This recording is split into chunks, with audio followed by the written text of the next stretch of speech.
is, if we do not have a shared vision, how can we make the marriage to work?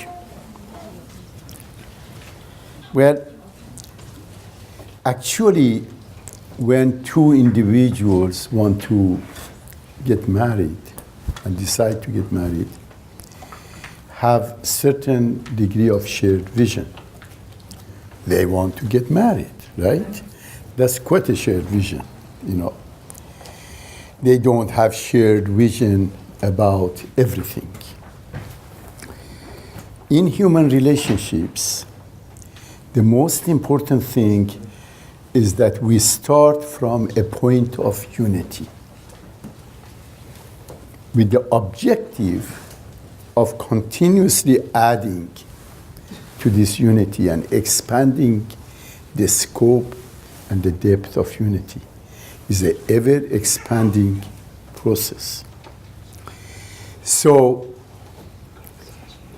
in order to do that, in order to expand the scope and horizon of unity, one of the most important things to do is to share the vision.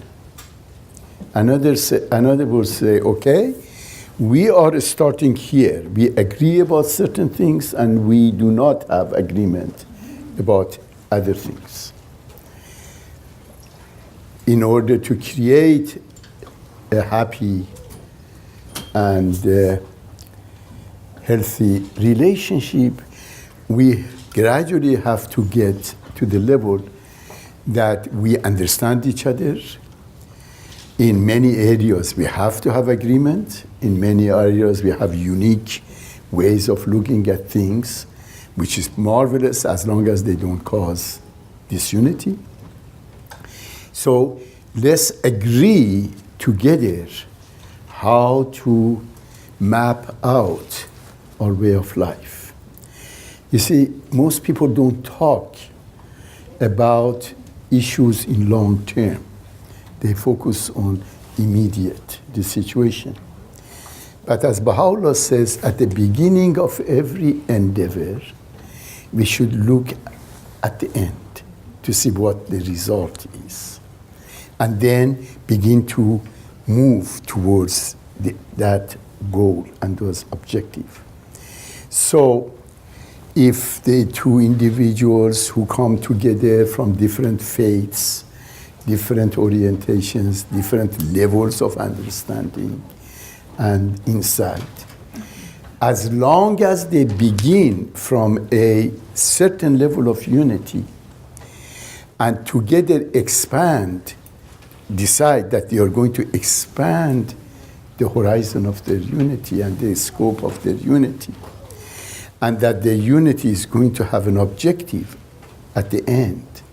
What would be our objective? What we want to achieve? You know, like writing your memorials, you know. Imagine, you know, the people say, imagine if you die, what you like people to say about you. Okay? Imagine that.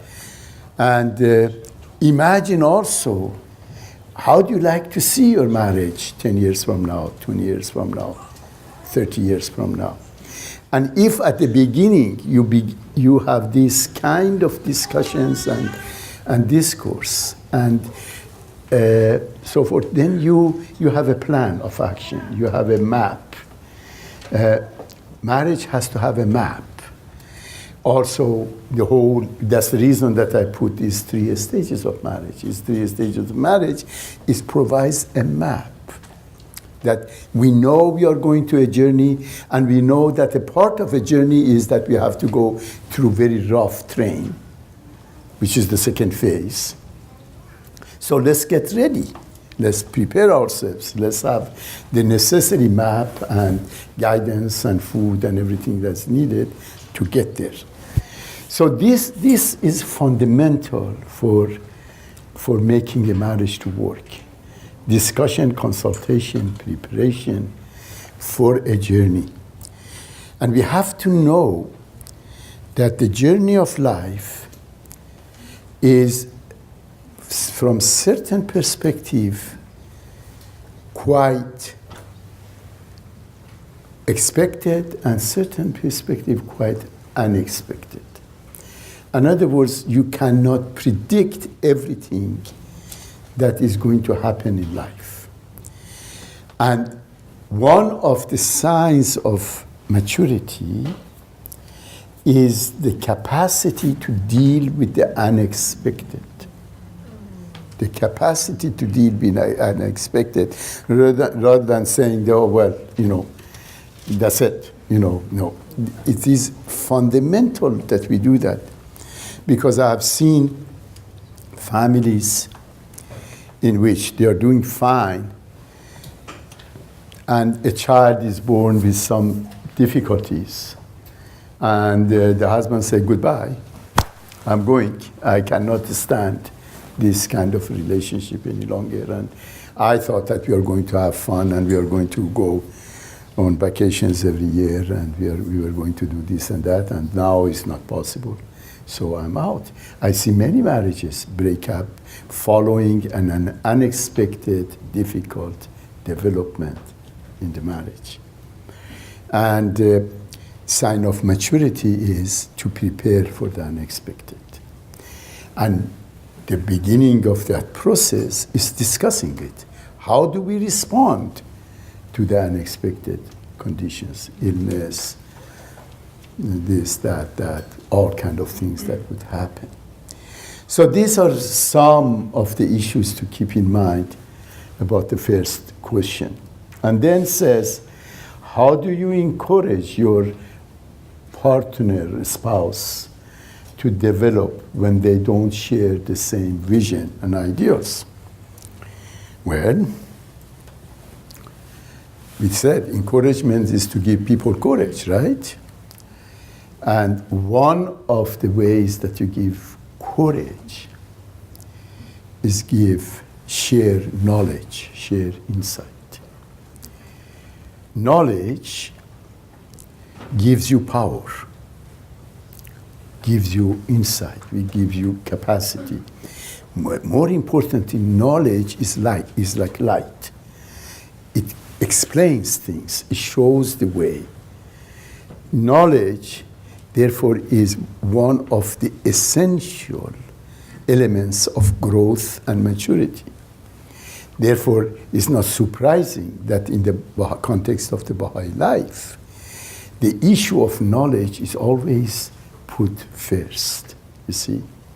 For example, in our obligatory prayer, we say, I bear witness that thou hast created me to know thee and to worship thee. You see, knowledge comes first because it is through the process of knowledge that you can then make decisions and act and evolve and so forth. You see, everything starts with that issue of knowledge.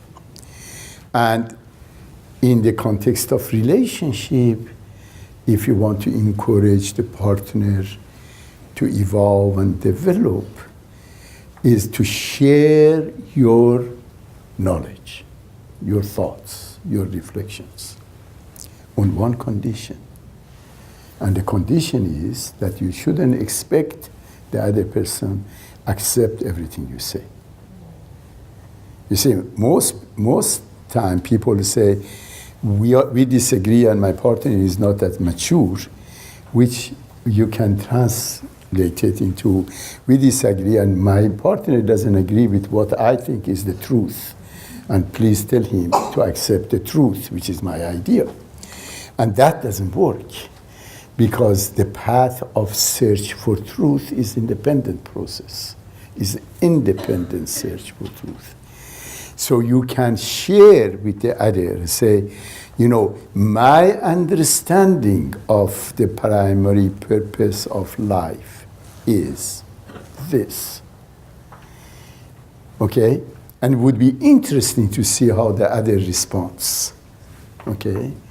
If you say, my understanding of the purpose of life is, and then how do you finish that sentence?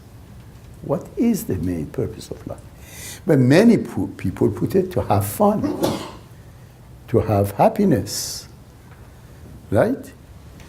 To have, you can put a large number of seemingly very good ideas in what is the purpose of life. And you have to see what is that fundamental purpose of life. Because the fundamental purpose always provide the subsidiary purposes that people have. For example, if your primary purpose in life is to become a unifier, you will be happy. Because happiness comes in a state of unity. You see, you will have a peaceful life. But being unifier is not an easy thing. Because many a times being unifier means that you have to engage in the process of doing some acts of justice. And justice is difficult, okay? It's painful. And it doesn't matter how much compassion you do, it still is painful, you see? And therefore you have to expect that while you have the best of intentions to create a condition of unity, and you have sometimes also to do the just thing. And when you try to do the just thing, there will be a period of unhappiness and difficulty and sadness until finally the issue is resolved and you come back together. So these are complicated things. We learn it through life and through experience. It's not something that you can have a prescription that you can follow. It's all experimentation and learning, It reminds me of a story. There was this person who was perfect. It was perfect. And everybody was talking about that person, said that perfect person. So people of neighboring village decided to send a delegation to the perfect one and find out the secret of being perfect. So the delegation came and they bowed and said, "Oh, perfect one, tell us the secret of being perfect." And he said, she said, "The secret of being perfect is to have experience." So they were very happy. They went back to the village and everybody gathered together and said, "Yeah, we know now. In order to be perfect and do not make any mistakes, you have to have experience." So somebody said, "Well, how do you get experience?" So they went back to the perfect one. They said, "Oh, perfect one who does not make any mistakes. How did you get experience that resulted in not making mistakes?" He said, "By making mistakes." So that's the process. In life, we are going to make mistakes, many mistakes. The important issue is not to get discouraged and think that, okay, that's the end of it. Nobody is perfect. In the context of the Baha'i faith, Baha'is should feel very relaxed and very comfortable because we have been told that none of us are going to be perfect. Okay? You have only one perfect exemplar, and that's Abdul Baha. And the rest of us are imperfect ones. So that the whole process of perfection is the process of pursuit of perfection, not achieving perfection. We constantly move on and on and on. But never comes the time and say, I'm now perfect. Okay? It doesn't happen. So in the relationships, we should accept our shortcomings. We should accept times that we lose it. We should accept times that we act contrary to our best of our capacities. These are facts of life. We should have compassion with each other. We should have understanding with each other. We should see each other within broader perspective, and above all, we have to see each other through the eye of God. You see, when we become very negative towards ourselves or to somebody else, basically we are saying to God, you goofed. You goofed in creating this person. You know, what kind of a God you are to create this kind of a person? That's what we are saying to God, okay? We are all created by God. We are all created for the unique qualities that we have. And as Abdul Baha said, everything that is created by God is perfect, except that some are more perfect than others. Isn't that interesting?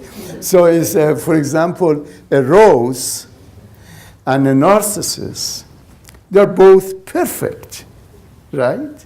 They're beautiful. But rose is perfect in its own way, and the other flower is perfect in its own way. So diversity is part and parcel of the perfection of creation, okay? And so these are some reflections on these questions that are there. How best can we approach resolving conflict within unity-based marriage and relationships, families, groups, etc.? Well, you know, for 30 years, I practiced psychiatry, and I was professor of psychiatry. And then, after 30 years, my wife was diagnosed with a serious illness, and we were told that she is going to die. And we said, okay, we better stop practicing and spend the last few years together. So we did that. So I closed my office, and we went to a very nice place in Canada that all people waiting to die, they go, Victoria, very nice place. We went there, you know, it's a beautiful place. We went there and she didn't die. She was perfectly good and happy and healthy. And so a year later, after, you know, my retirement lasted actually 9 months. And during 9 months, I got pregnant and gave birth to a book called Psychology of Spirituality. That was born during that pregnancy. And so after that, we said, okay, you know, I wasn't practicing psychiatry or anything, and we got invitation to go to Switzerland to see whether we could save the Landeck Academy that was in deep trouble financially and so forth. And so we went to Switzerland. And that's a long story. But one of the things that I did in Switzerland, I started the program called Education for Peace. And before we did that, my son, one of my sons, not Arman, who was here, Ethan's father, but Roshan. Roshan's area of study is in law. He has doctorate in law. And he specializes in Baha'i concept of law. Actually, his thesis at Harvard for doctorate in law was Baha'i constitutional law. Okay, so he had become very interested in the concept of conflict resolution, how we can resolve conflicts. Both of us were very interested, myself from a psychological perspective and he from legal social perspective. We were interested because in the writings of the Baha'i faith, you read that conflict is totally unacceptable. Okay? That's one set of statements that you read in the writings of the Baha'i faith. Then, when you study the literature, scientific literature, all of them insist that conflict is an unavoidable part of human nature. It's impossible to create life which doesn't have conflict and violence. Okay? So here we are. We said, okay, Baha'u'llah says conflict is not acceptable. The science says conflict is inevitable. What you do? Okay? Most people get stuck. They either, primarily majority of people live schizophrenic lives. For Baha'i era, they think this way, think that way, and for scientific, they think that way. They separate. They're two different people, and they go. But that's not what we can do. So, okay, we have to rethink the whole issue. And as we began to do research together, we realized a very fundamental issue, namely that conflict is absence of something else. You see, in other words, conflict doesn't have a reality of its own. It is absence of something that is reality. The same way that the light, darkness doesn't have a reality of its own. Darkness is absence of light, right? In this room, if we cover everything and turn the light off, the room would be totally dark. Now, can you create a generator that generates darkness? Can you imagine if this room was, you put a switch on, the lights come on. Can you have another switch that put it on and darkness comes on? No. Why? Because darkness doesn't have a reality. Light has a reality. Now, but most people think darkness has a reality. Okay? Darkness has a reality. But in fact, that's not the case. Now, we said, okay, this also applies to the issue of conflict. Conflict is absence of unity. Whenever unity doesn't exist, then you have conflict. Therefore, regarding to question here, if you want to resolve a conflict in marriage, you have to create higher level of unity. You have to create unity about what is the source of conflict. So conflict resolution is the art and science of unity creation. The more you can create unity, the less there will be conflict. Put it in the medical terms, the more you create health, the less you have disease. And when there is a disease, conflict, you do everything to restore health, bring back unity.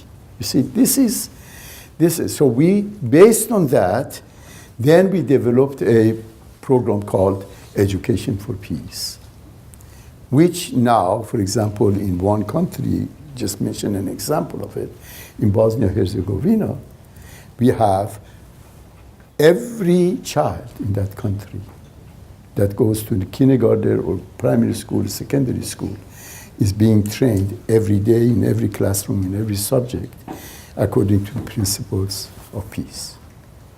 Now that's the way, and the whole concept of conflict as absence of peace now has become a major topic of discourse in the field.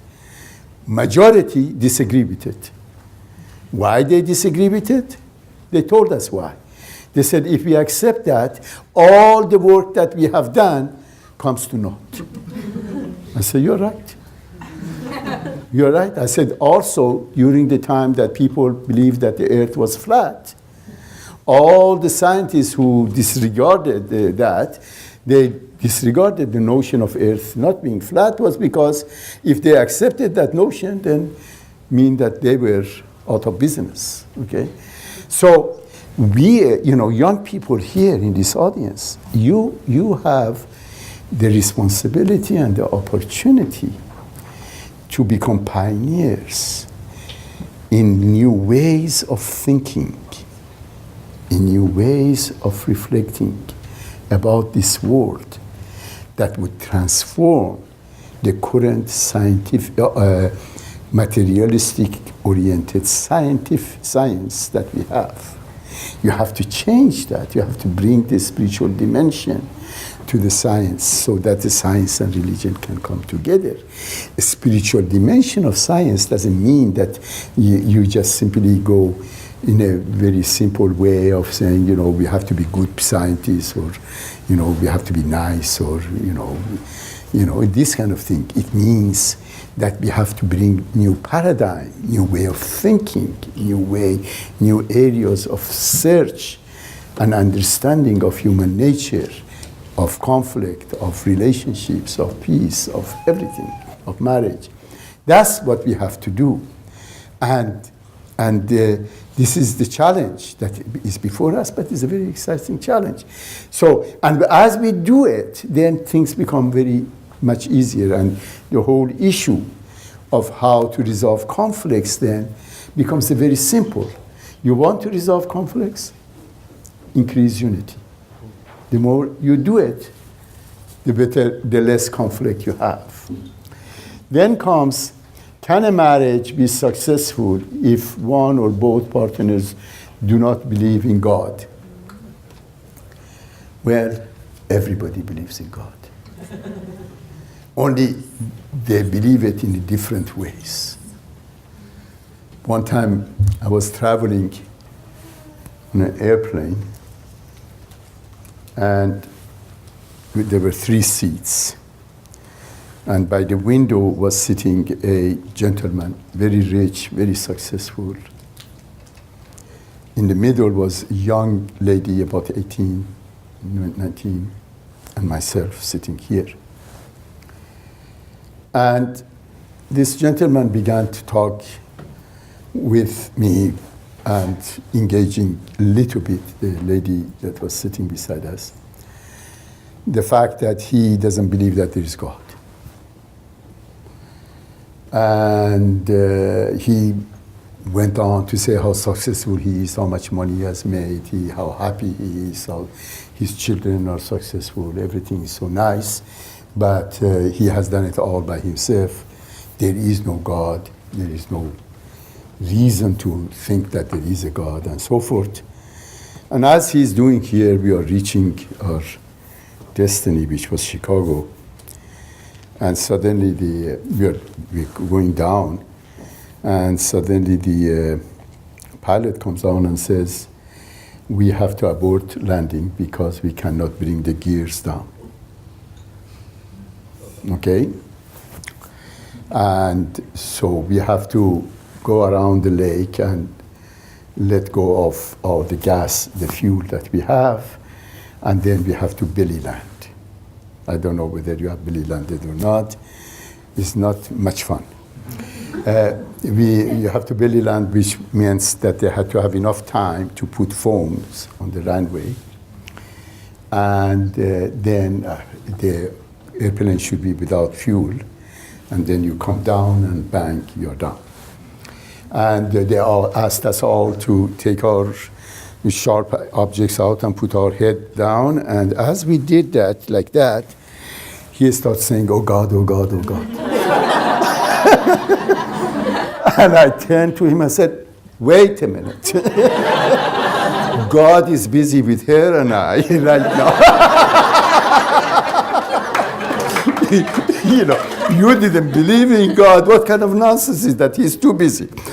He said, "This is not the time to joke." I said, "I'm not joking. You said you don't believe it." So we are talking like that. We land, we go down the chute, and we come out, and he looked at me sheepishly, and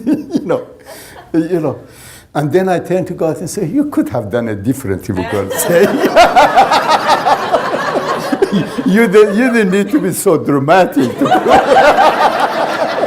prove your existence, So everybody believes in God. It's only depending to the level of arrogance and ignorance that people have is that they distance themselves from God. Okay? But when things happen in life that take away some of that arrogance and ignorance, then they get closer to God. Everything that exists has its existence because of God. Nothing can exist without God. Nothing. So people, when they say, "I don't believe in God," they usually either say, "Don't believe in God" because of ignorance or because of arrogance. Ignorance side of it is that when Abdul Baha came to North America, somebody, a journalist said to Abdul Baha that he didn't believe in God. And Abdul Baha said, "I don't believe in that God that you don't believe either." Because most people, when think about God, they think in very selfish and childish and, nonsensical manner. And Abdul Baha said, "I don't believe in that either," you see.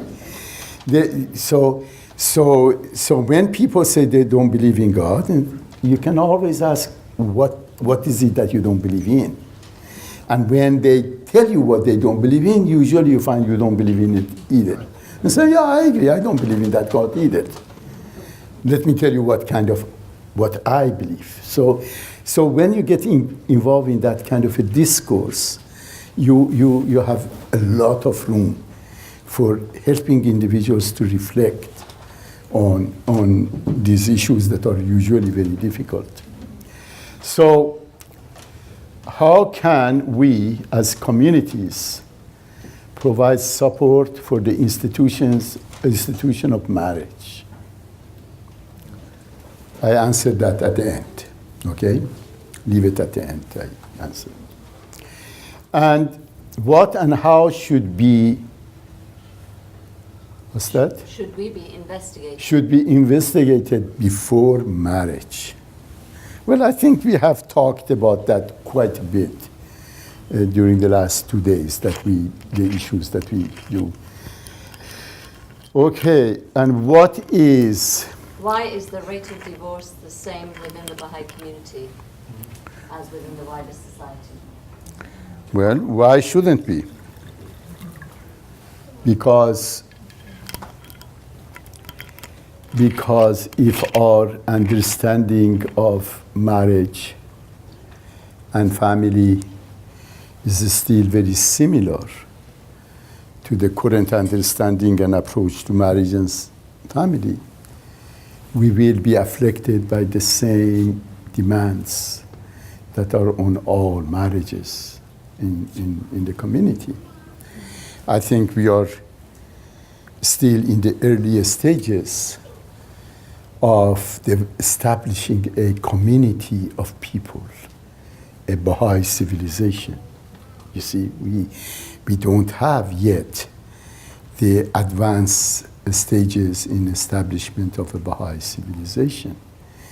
And as the guardian of the Baha'i faith said, therefore we are greatly affected by what goes on in our societies. And also based on our backgrounds, cultural backgrounds, where we come from. We are usually more Persian than Baha'i, more British than Baha'i, more Swiss than Baha'i, more Japanese than Baha'i.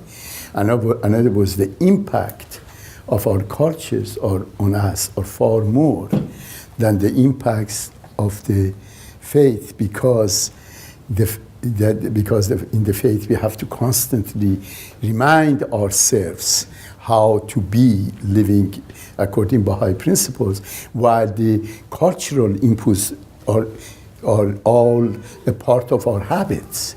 We habitually or act like a Persian or British or Swiss or whatever. You see, it's a cultural, it's there, is a habit that has been developed since childhood.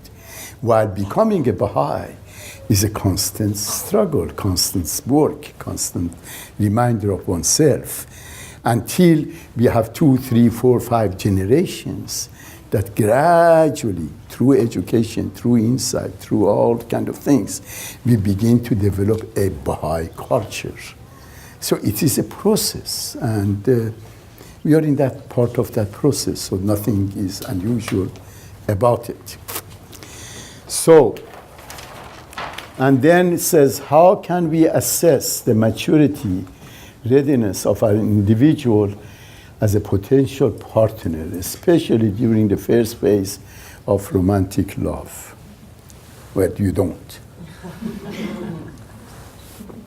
In first phase of romantic love, yourself, you cannot do much. You're in the whirlwind of romance, and whirlwind of romance takes away a considerable degree of objectivity from you.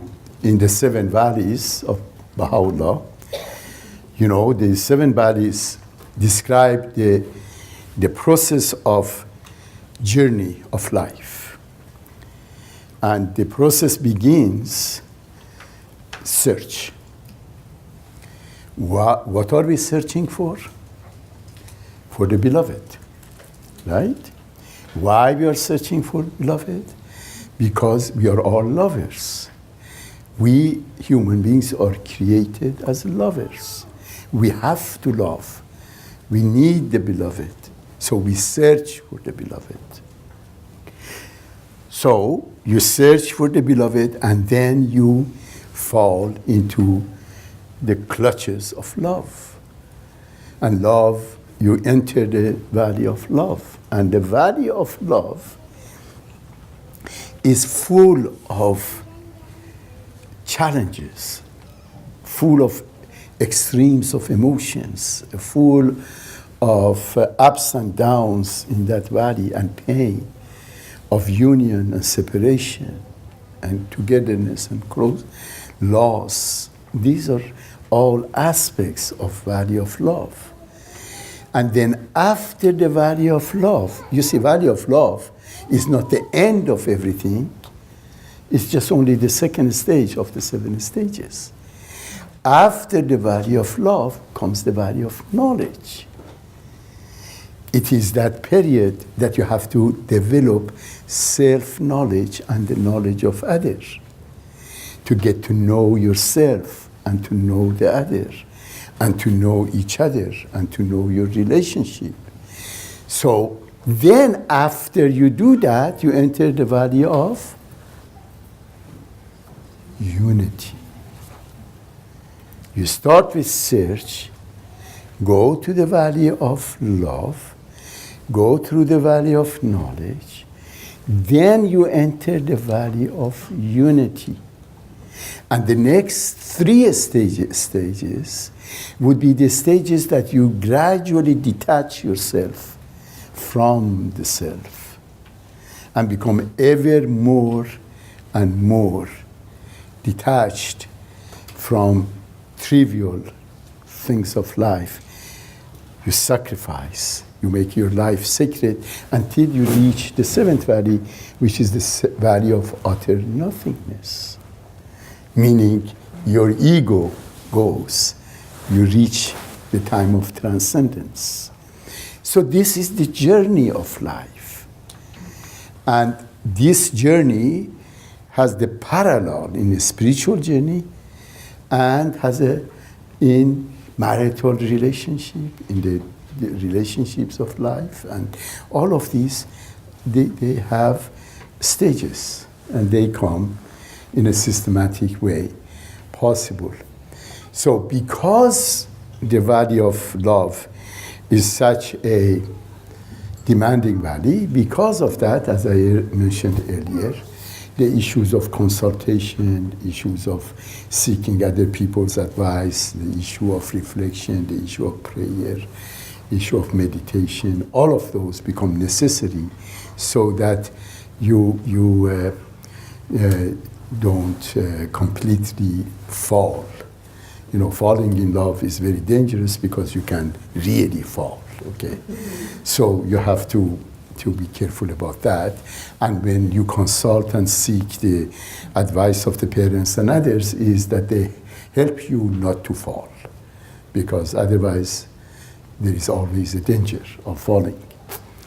What does Baha'u'llah mean when he says the man is the head of the household? And the next one as well. And the next one, does it mean that the wife is the neck that turns and supports the head? Well, apparently the people understood it and did it. It's difficult to always say what Baha'u'llah means. I don't have a clue what Baha'u'llah means, okay? That's the kind of thing that we have to discover for ourselves. But reflecting on marriage and family at the time that we live in, and reflecting on the concept of progressive revelation, and reflecting on the fact that God does everything in a methodical, scientific way. As in Quran says, Aballah an yajri al-umur illa bi-asbabiha, means that God doesn't want to do things unless there are instruments to be done. In other words, miracles are not the things that God likes. God doesn't want to do miracles. God goes about systematic, helping humanity to evolve and develop. So reflect on the world that we live in. In most of the globe, the majority of the families are male-dominated authoritarian families. Okay?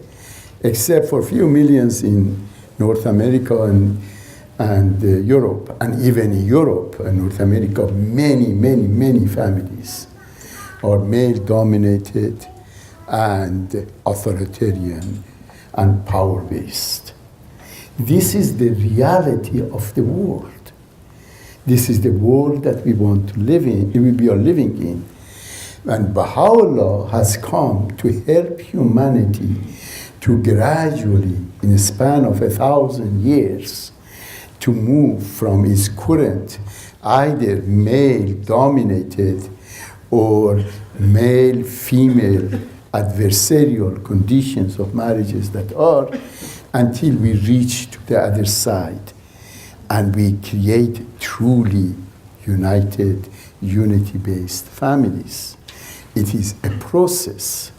And during this process, you have to go step by step by step, helping people to evolve, to develop. God is very, very practical.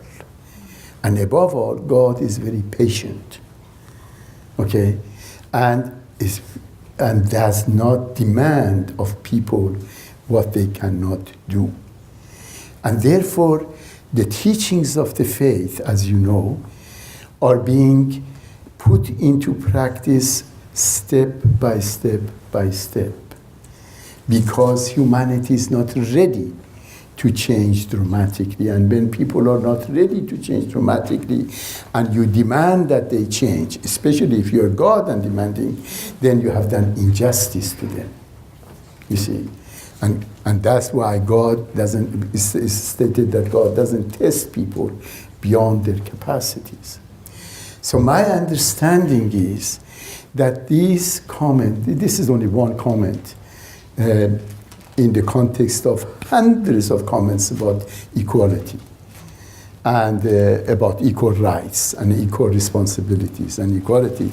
So it would be a mistake to just take one thing out of context and give it prominence that it doesn't have. If you read the writings of the Baha'i faith and put it all together, the image that evolves and develops is the very clear statement that this faith is a faith based on gender equality. It's a total, complete time of emancipation of women. And it is the time that men have to become less and less possessors of power, and women have to become more and more possessors of real power, so that a balance is created in all areas of life. This is the family that we create.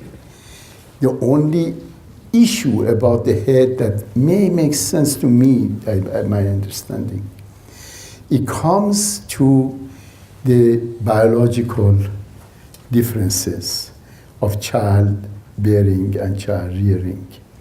Because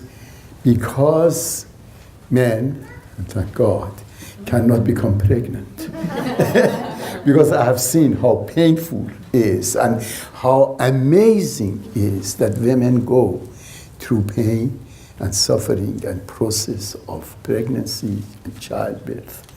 I've seen many childbirths and many pregnancies, and it's amazing the fortitude that you have and the capacity to suffer pain that you have. It is something that most men, practically all men, I feel, are incapable of.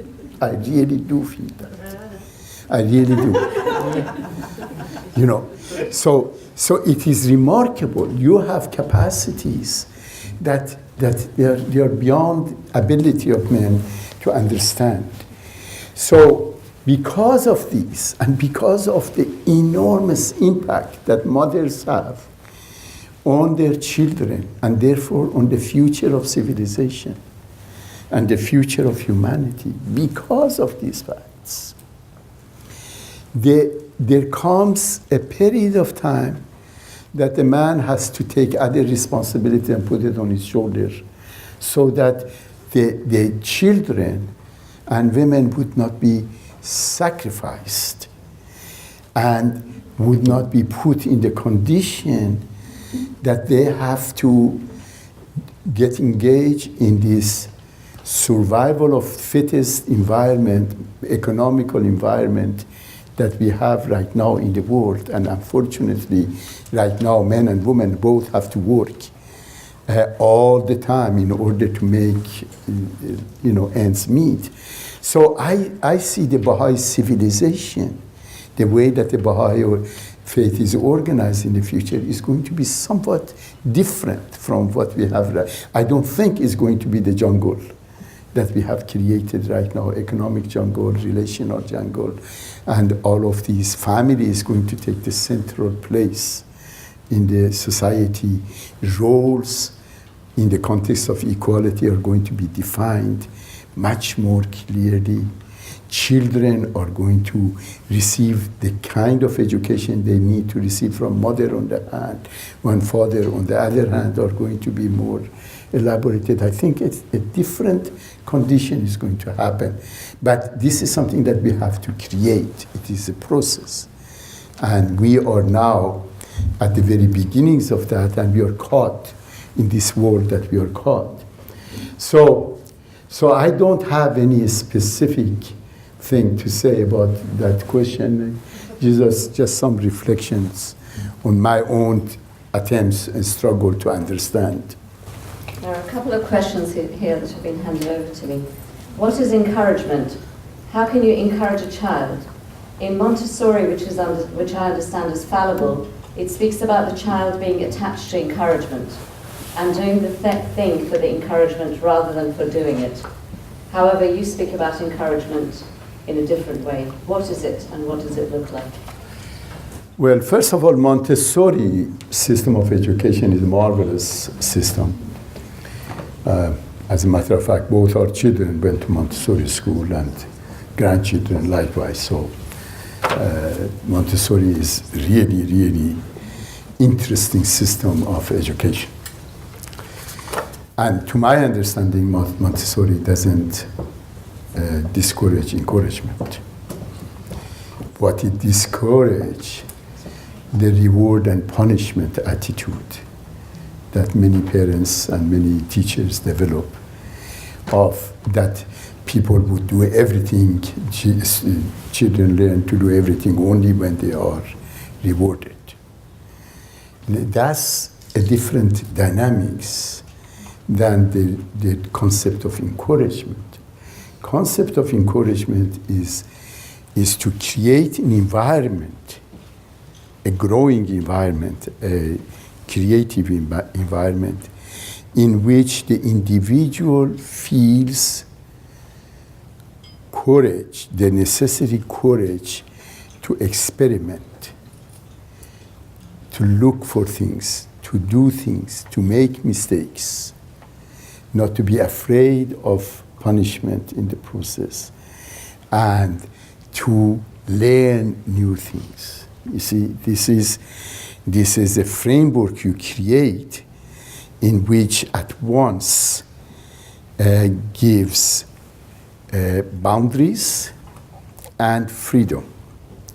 Boundaries and freedom, you see, which is connected to the issue of freedom that I talked earlier. Encouragement is a context in which you provide these two things together.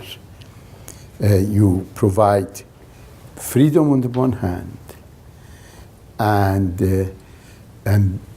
discipline on the other hand. You put it together. And I have seen in Montessori school that working. That's what happens. Good Montessori school, that's the way it happens. I give you a little example story to see how it works. One time I went to the home and the studio of one of my friends, a very distinguished Canadian painter. And he had many canvases around his studio, and they were finished. And then there was one new canvas, huge canvas like this, that he was just starting.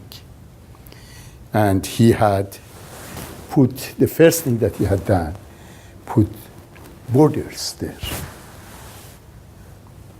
And I said, what is this? I thought that you artists are free. What is putting this border first? And he said, well, that's the reason you're not artist and I'm artist. I said, what do you mean? He said, well, you know, in order to be free, you need to have boundaries. You cannot be free in the context of no boundary, no framework, no frame.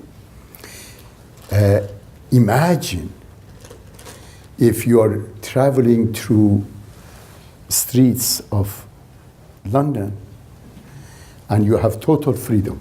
No red lights, no green lights, no anything. You are free, you are going to go wherever you want to go, however you want to go, whatever speed. Do you think you will be free?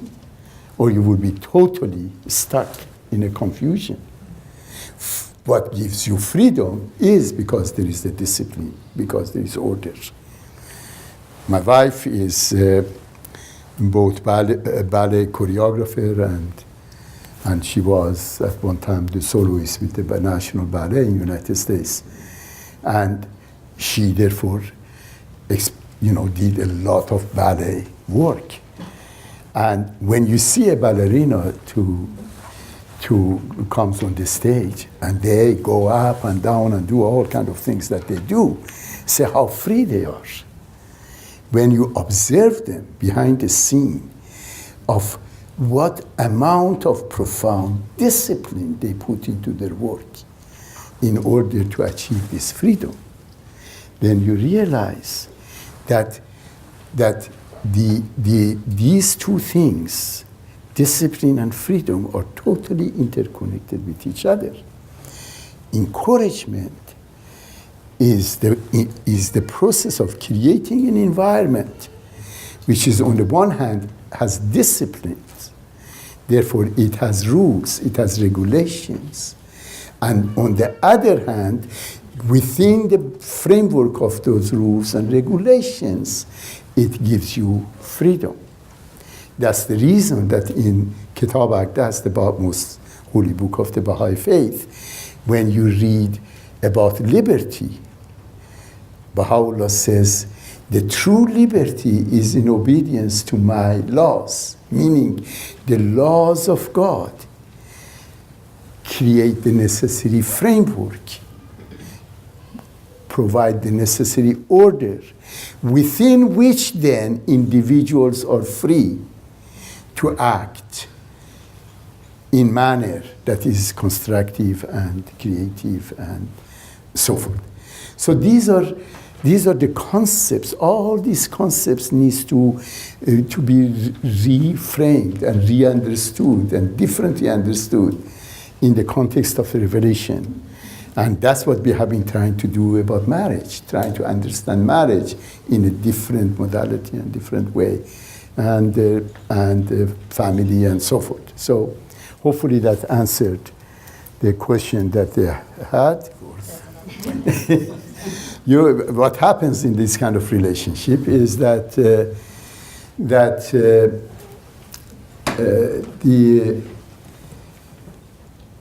unity process, if it's truly authentic, has a profound impact on others. It creates conditions of transformation. If it doesn't create transformation, it means that it's not as developed and as authentic it must be. Sometimes we have to make sure that we don't delude ourselves, that we are working in one way and we are unity and this and that, while in fact we are not. I always say that the human capacity for self-delusion is infinite. Okay? In other words, we always can say, oh, I am this way, that way, that way, that way. This is the capacity we have. Self-delusion is infinite. We have this capacity for self-delusion. And that's the reason that we, in the Baha'i writings, we constantly pray that we would be free from vain imaginings and idle fancies. In other words, we should make every effort not to be self-deluded. And when we say, I am a unit functioning according to the unity-based principle, if you are, you don't need to say it. It shows. Okay? And if you are and you don't need to say it and it shows, it would impact the others. Unity unity is the greatest power in this world. So when the unity of the person is authentic, it has its impact. And a person who functions according to principles of unity also has patience, has understanding, has compassion, has all of those things that are necessary to wait for the other one to evolve and grow. So you don't change everything and anything. One hand's gone up, we answer that, and then we break, because I know you're getting very tired. Yes. Well, you have introduced the notion of competition, vying with each other. And as I said earlier in my talk, the only person that you can compete with is yourself. True competition is the process of pursuit of excellence. When we compete with ourselves and try to evolve and develop and become better and better and better, that is the most effective way. But these are rather complex issues. We stop here, we have a break a little bit longer than usual, and we come back, and around 3:45 or something like that. And then I would have few closing comments about the role of community in vis-a-vis marriages and families, and then we say goodbye.